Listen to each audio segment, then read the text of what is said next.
ሰላም ከመይ ትኾኑ ፍትዋት ተኸታተልቲ ሎማዓንቲ ሕፅር ዝበሉ ሓበሬታታት ሒዘልኩም መፅእ ኣለኹ። ሎማዓንቲ ናባኹም ካብ ዘብሎም ሓበሬታታት ገሊኦም ስታሊን ኣብ ኣስመራ ዝተሰኣሎ ቪድዮታትን ኣብ ከተማ ኣስመራ እንታይ ይገብራሉ ዝብሉ ሓሳባት ናባኹም ከብለ ሳባው ደሳለኝ ፍሉይ ኣማኻሪ ጀነራል ታደሰ ወረደ ኮይኑ ኣሎ። ነዚ ድማ ከነድህስስ ኢና። ብተወሳኺ ድማ ካልእ ልብኻ ሰበር ዜና ሰሚዕና ኣለና። በዓልቲ ገዝኡን ደስያ ኣሸናፊ ኣብ ትግራይ ኮይኑ ዝተፈላለዩ ዜናታትን ሓበሬታታትን ኣብ ማሕበራዊ ሚድያ ዝዘርግሕ ዝነበረ ሎማዓንቲ ብወለድ ምኽንያት ሂወታ ከም ዝሰኣነት ተፈሊጡሎ ናይዚኦም ዝርዝራት ኣለውና ክሳብ ፍጻመታቶም ምሳና ጽንሑ። ሎማዓንቲ ኣብ ከተማ ኣስመራ ስታሊን ገብረስላሴ ዝተባሃለ ወናኒ ዛራ ሚድያ ኔትወርክ ከም እትሪእዎ ዘለኹም እንዳሳዕስዐ ተሳኢሉሎ። ወናኒ ሚድያ ዛራ ኔትወርክ ዝኾነ ስታሊን ኣብዚ ውሽጢ 2 መዓልቲ ኣስመራ ከም ዝኣተወን ጽምዶ ዝብል ብኣወል ሰይድ ተጀሚሩ ዘሎ ኣክቲቪስታት ተጋሩን ኤርትራውያንን ዘራኽብ ወፍሪ ተኸቲሉ ብዙሓት ኣክቲቪስታት ተጋሩ ናብ ተካኣትዮም እናተባህልዮም ትፅቢት ዝግበር ዘሎ ዝሓለፈ ሰሙን ሰብ ሰኣነ ሰብ ዝተባሃለ ነጣፊ ማሕበራዊ ሚድያ ወይ ድማ ልፍዓተይ ተስፋይ ብዝብል ዝፍለጥ ኣስመራ በፂሑ መፂኡ ኣሎ። ንሱ ሓደ ኣብ ትግራይ ኣዘራረባ ኣጀንዳ ኮይኖም ካብ ዝቐነዩ ኣጀንዳታት ሓደ እዩ። ከም ዝፍለጥ ድማ ብቦምብ ተሳሒቱ ፈተና ቅትለት ተገይሩሉ ከም ዝነበረ ይፍለጥ። ተኣሲሩ ነይሩ እውን ፖሊስ ትግራይ ንልፍዓተይ ተስፋይ ምምርማር ካብ ዓቕሚ ንላዕሊ ስለ ዝኾነ ፈቲሐ ሰዲደዮ ኣለኹ ኢሉ ተለቒቑ ነይሩ። ሕጂ ድማ ስታሊን ከተማ ኣስመራ ኣትዩሎ ኣብ ኤርትራ ምስ ኣወል ሰይድ ከምኡውን ምስ ካልኦት ዜጋታት ኣብ ከተማ ኣስመራ ብሓደ ሆቴል ከም ትሪእዎ ዘለኹም እናሳዕስዐ ምስሊ ተዘርጊሑሎ ማለት እዩ።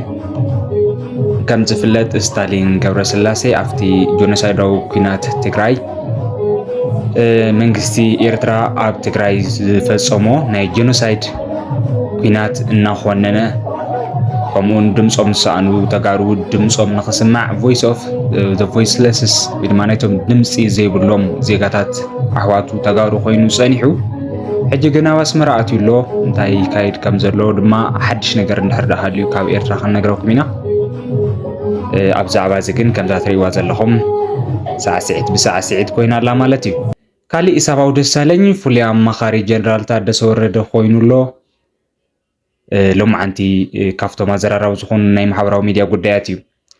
ፕሬዚዳንት ሌተናንት ጀነራል ታደሰ ወረደ ሎሚ 13 ጉንበት 2017 ዓ.ም ኣብ መንበሪ ኣምባሳደር ኣሜሪካ ኣብ ኢትዮጵያ ኤርቪን ማሲንጋ ተረኺቡ ምስቶም ኣምባሳደር ኣብ እዋናዊ ዛዕባታት ሰፊሕ ዘተ ከም ዘካየደ ድሕሪ ምግላጽ ኣብቲ ዘተ ፕሬዚዳንት ታደሰ ከም ዝገለጾ ይበልቲ ዝረኸቡ ናይ ሓበሬታ ካብ መረበቶም ተመዛቢሎም ኣብ መዕቆቢ ማእኸላት ንምግላጹ ዘደንጹ ህይወት ዝደፍኡ ዝተገደዱ ተመዛበልቲ ወገናትና ናብ ምምላስ ጉዳይን ሕገ መንግስታዊ ወሰን ትግራይ ናይ ምርጋጽ ጉዳይን ናይ ቀዳምነት ውራይ ምዃኑ ሓቢሮም ኣሎ ይብል ኣምባሳደር ኣሜሪካ ኣብ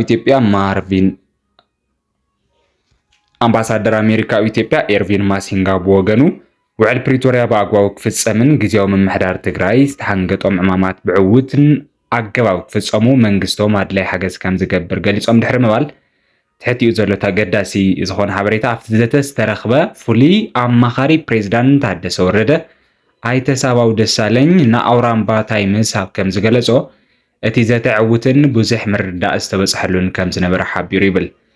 ዝገርመኩም ፍትዋት ተኸታተልቲ ሳባው ደሳለኝ ብወግዒ ኣይኮነን ናይ ወዲ ወረዳ ኣማኻሪ ኮይኑ ብመንግስቲ ዕላዊ ደብዳቤ ተዋሂቡ ህዝቢ ፈሊጥዎ ህዝባዊ ምርጫ ተገይሩ ገላ ኣይኮነን ናብቲ ስልጣን መፅዩና ኣብ ትግራይ ዘሎ ፖለቲካ ብጣዕሚ ካብ ዘተኣታትወካ ጉዳያቱ ሓደ እዚ እዩ።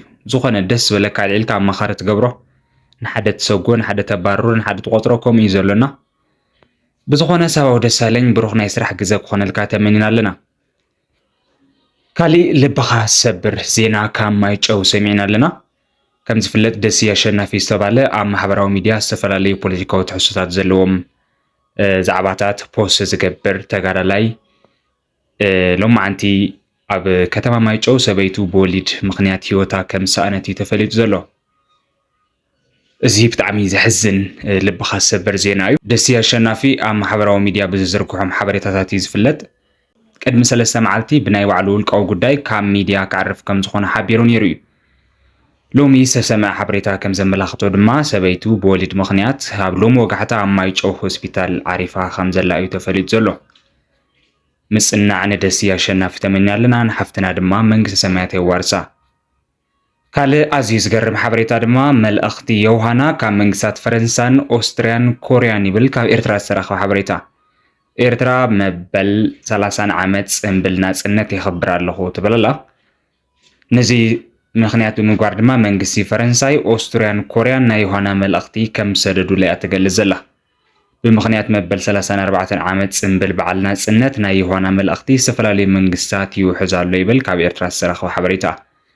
ሎሚ 20 ጉንበት 2025 ፕሬዚዳንት ፈረንሳይ ኢማኑኤል ማክሮን፣ ፕሬዚዳንት ኦስትሪያ አሌክሳንደር ቫንዳር ቨለን ከምኡን ግዚያዊ ፕሬዚዳንት ደቡብ ኮርያ ሊ ጁሆ ንህዝብን መንግስትን ኤርትራ ርሑስ በዓል ናጽነት ክኾነሉ እንዳተመነዩ ንፕሬዚዳንት ኢሳያስ አፈወርቂ ድማ ሙሉዕ ዕድመን ጥዕናን ተመኒዮም ኣሎ ይብል ካብ ኤርትራ ዝተረኸበ ሓበሬታ።